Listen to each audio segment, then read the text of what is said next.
ஜெயலலிதா கன்னத்தில் எப்படி வந்தன அந்த 4 ஓட்டைகள்? இந்த படத்தை நன்கு உற்றுவாருங்கள். வாய்க்குள் எதையோ திணித்திருப்பது போல தெரிகிறதல்லவா? 10 நாட்கள் மருத்துவமனையில் சிகிச்சை பெற்ற உங்கள் தாத்தாவோ பாட்டியோ கொஞ்சம் கூட வாடாமல் வதங்காமல் இருந்ததை பார்த்திருக்கிறீர்களா? பிறகு எப்படி 75 நாட்கள் வீட்டிற்கு கூட வர முடியாத அளவுக்கு சிகிச்சை பெற்று வந்த ஒருவர் இத்தனை தளதளப்பாக இருக்க முடியும்?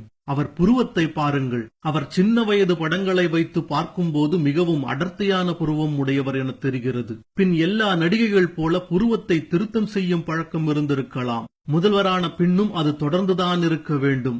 75 நாட்கள் மருத்துவமனையில் இருந்தவருக்கு எப்படி புருவம் வளராமல் இவ்வளவு மெல்லியதாக இருக்க முடியும்? அப்படியானால் புருவம் திருத்தப்பட்டதா அல்லது புருவம் இனி வளர்ந்துவிட முடியாத அளவுக்கு பல நாட்களுக்கு முன்பே அவர் உயிர் பிரிந்து விட்டதா? அதேபோல் அவர் தலைமுடியை பாருங்கள். 68 வயதான ஒருவருக்கு எப்படி இவ்வளவு கருமையாக முடியிருக்க முடியும்? டை அடிக்கப்பட்டிருந்தாலும் 75 நாட்களில் அதில் மாற்றங்கள் வந்திருக்காதா? அப்படியானால் மீண்டும் டையடிக்கப்பட்டதா அல்லது வெண்மையடையும் முன்பே அதன் வளர்ச்சி தடுத்து நிறுத்தப்பட்டதா?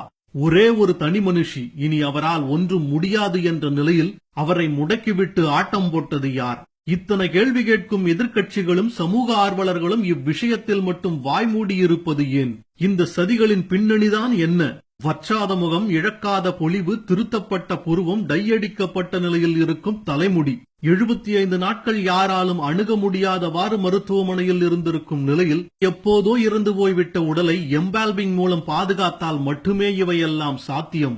எம்பால்மிங் என்றால் உடலை அப்படியே பாதுகாப்பது. ரத்தத்தை முழுவதுமாக வெளியேற்றிவிட்டு இரத்த நாளங்களிலும் உள்ளுறுப்புகளிலும் ஃபார்மால்டிஹைடு செலுத்துவதன் மூலம் இதை செய்யலாம் என கூறப்படுகிறது. இதற்கு உடலில் ஆங்காங்கே ஓட்டைகள் போட வேண்டும். அப்படியானால் கன்னத்தில் இருக்கும் ஓட்டைகளும் அதற்காக போடப்பட்டவைதானா? எம்பால்மிங்கின் ஒரு அங்கமாக நகம் வெட்டுவது, முடி திருத்துவது, முகத்திற்கு மேக்கப் எல்லாம் செய்யப்படுகிறது. எம்பால்மிங் பெரும் தலைவர்களுக்கு செய்யப்படுவது சகஜம்தான். இளவரசி டயானாவின் உடல் சில நாட்கள் வரை பாதுகாக்க எம்பால்மிங் செய்யப்பட்டது. ஆனால் இரவு 11:30 மணிக்கு இறந்து அடுத்த நாள் மாலை அடக்கம் செய்ய எம்பால்மிங் எதற்கு? ஜெயலலிதா உடல் எம்பால்மிங் செய்யப்பட்டதென்றால் அவர் எப்போது இறந்தார்? ஏன் எந்த மேலிடமும் இது குறித்து கேள்வி எழுப்பவில்லை? ஒரு சொத்து பத்திரப்பதிவு என்றால் ஒரு மாதத்திற்குள் யாராகிலும் அப்ஜெக்ஷன் எழுப்ப வேண்டும். ஆக அந்த ஒரு மாதம் கடப்பதற்காக சில காலதாமதங்கள் வெகு சாணக்கியத்தனமாக அரங்கேற்றப்பட்டுள்ளதா? மோடி ஜெயலலிதா இறப்பு குறித்து ட்வீட் செய்தது இரவு 10:09 மணிக்கு என சமூக வலைதளங்களில் அவர் ட்வீட் பரவி வருகிறது. ஆனால் அப்பல்லோ அறிக்கையோ அவர் 11:30 மணிக்கு இறந்ததாக தெரிவிக்கிறது. மோடி ஜெயலலிதா இறப்பதற்கு முன்பே ட்வீட் செய்த செய்தி உண்மையாக இருந்தால் இந்த ஒரு விஷயம் போதும் அத்தனை அப்பல்லோ அறிக்கைகளும் உண்மையை சுமந்திருக்கவில்லை என்பதை நிரூபிக்க. அவர் ஆணவத்தால் கோபப்பட்டவர்கள் கூட அவர் மறைவின் மர்மத்தை உணர்ந்து அனுதாபப்படுகிறார்கள்.